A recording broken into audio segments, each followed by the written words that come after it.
Have you ever had a friend, a loved one, a family member who you know is going through a particularly difficult time? It could be a financial difficulty, relationship difficulties, it could be related to work or their children.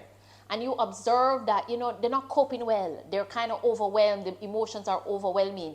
And they're eating away their emotions, or they're sleeping away their emotions, or they're partying it away, or busying themselves to distract themselves from dealing with the issues. Or maybe it's that you can tell something is wrong, but they won't admit it to you. And you can tell that they're not coping well, or they're overwhelmed, and they may become withdrawn, sleeping more than usual, turning off the phone, not willing to interact with family or friends. And you're worried as to how do you reach them. How do you respect boundaries they may be setting, but at the same time not allowing them to have to go through these hard times alone. So if you want to know how to help a friend or family member who may be struggling, I invite you to continue to watch this episode.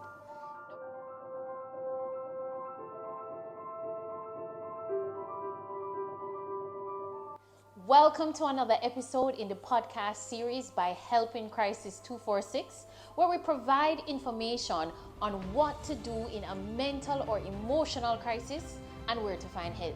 And the aim is to really help persons to deal with everyday life difficulties while staying off the edge.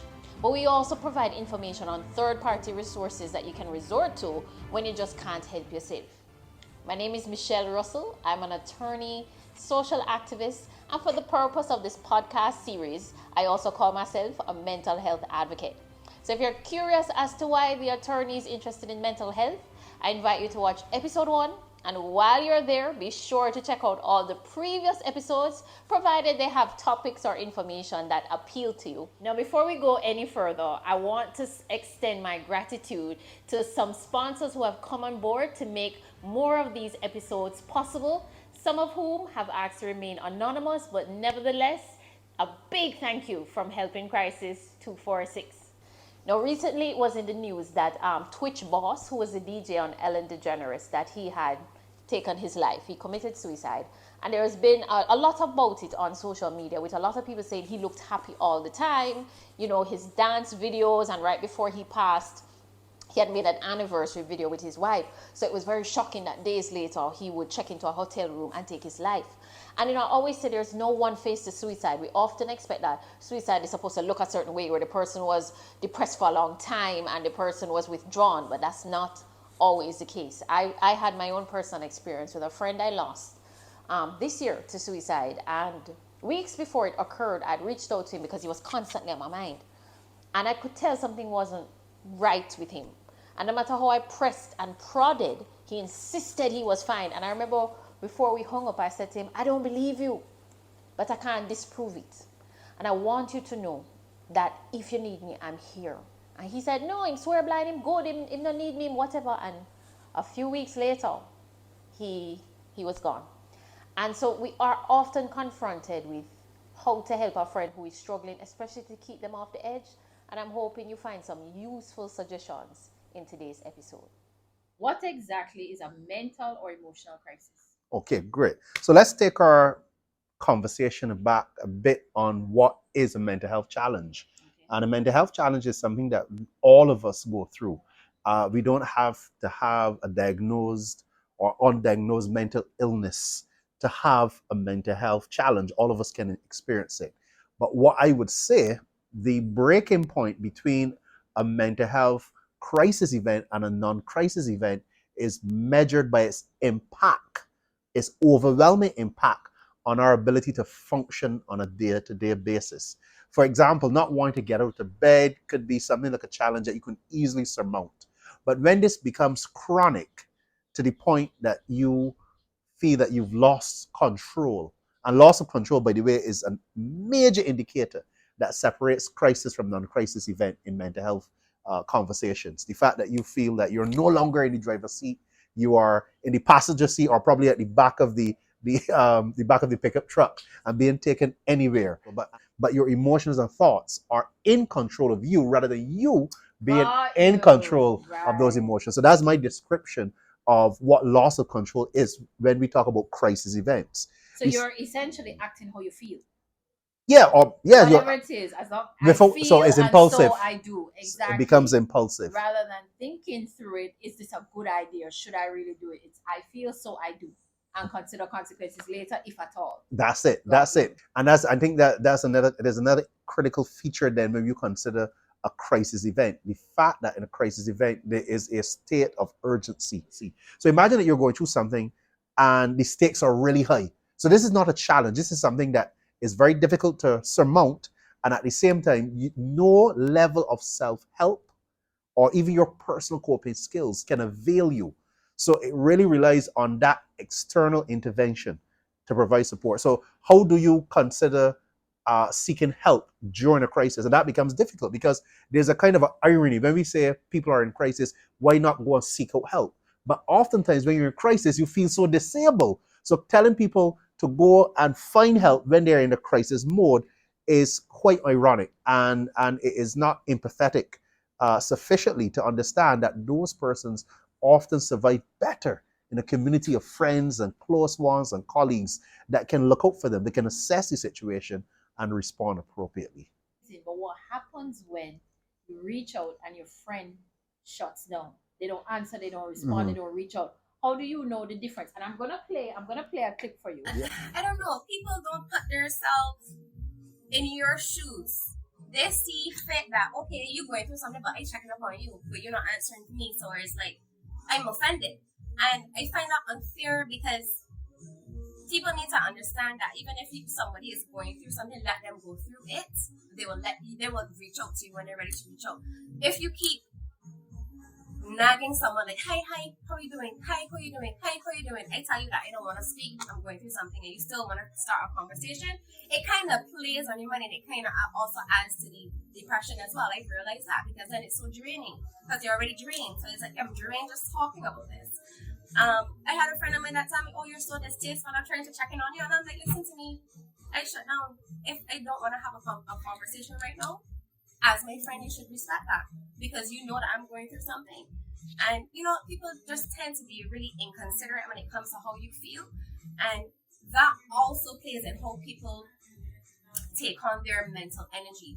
It's like, what, this person not listening to me, and I feel like nobody listening to me, and it's kind of it's stressful. There's a lot of energy. So how do we counter that though? So how do we know when?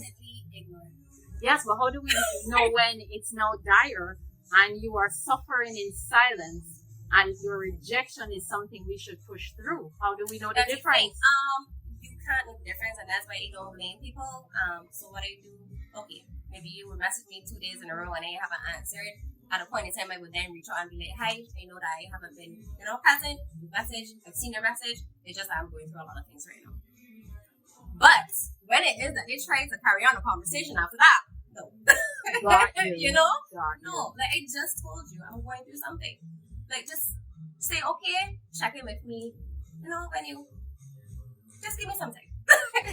So you said that when someone is in that kind of crisis mode, they don't know how to reach out for help because there's too much going on. But we're listening to Deanne say, leave me alone, I'll reach out when I'm ready. How do we know to trust their judgment? Well, it's always, I would say, it's always a difficult thing to balance between the active reaching out to someone who we suspect is in crisis and knowing when to retreat a bit and give that person time, healing space.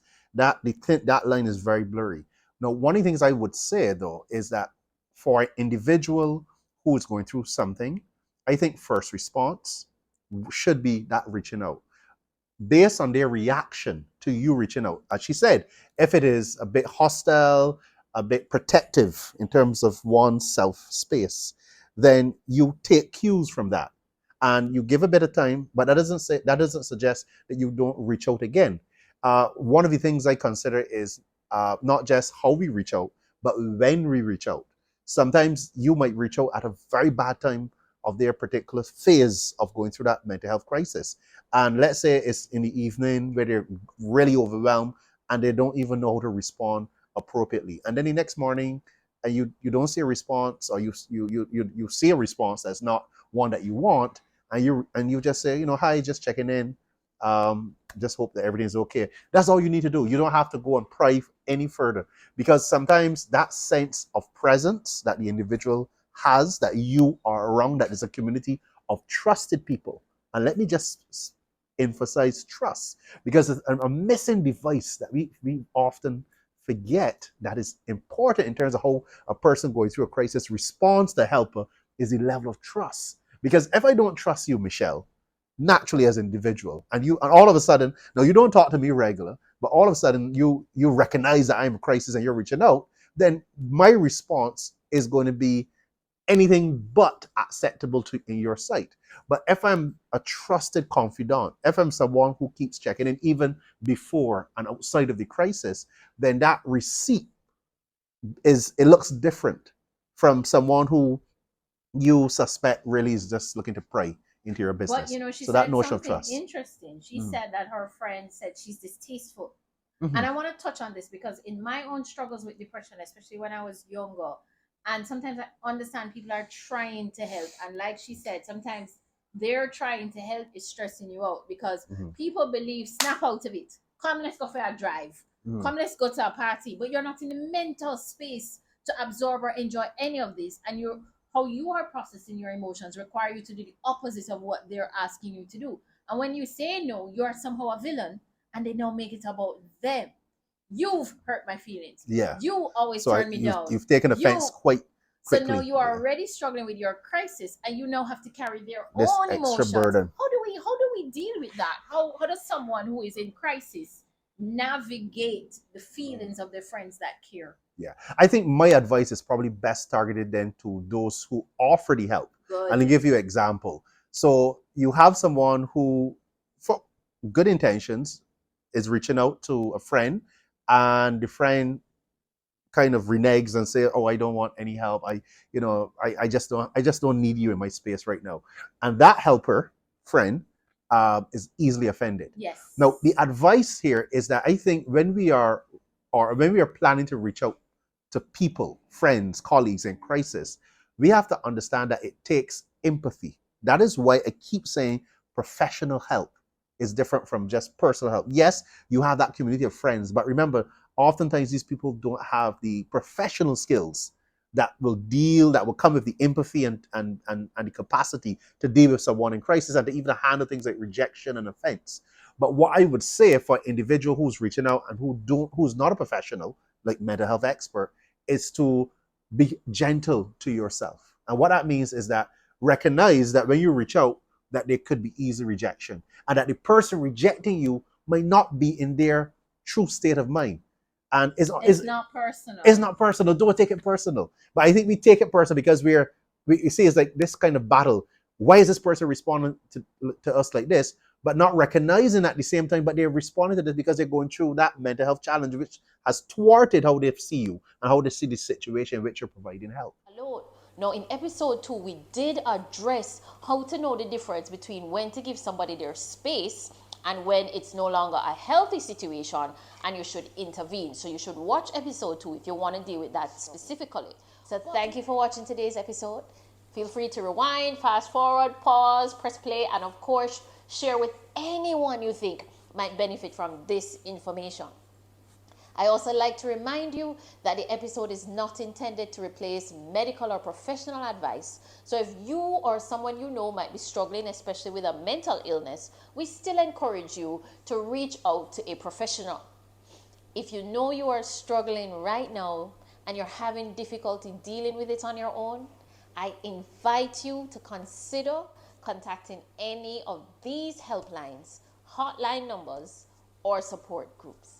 So until next time, don't forget to make your mental wellness a priority.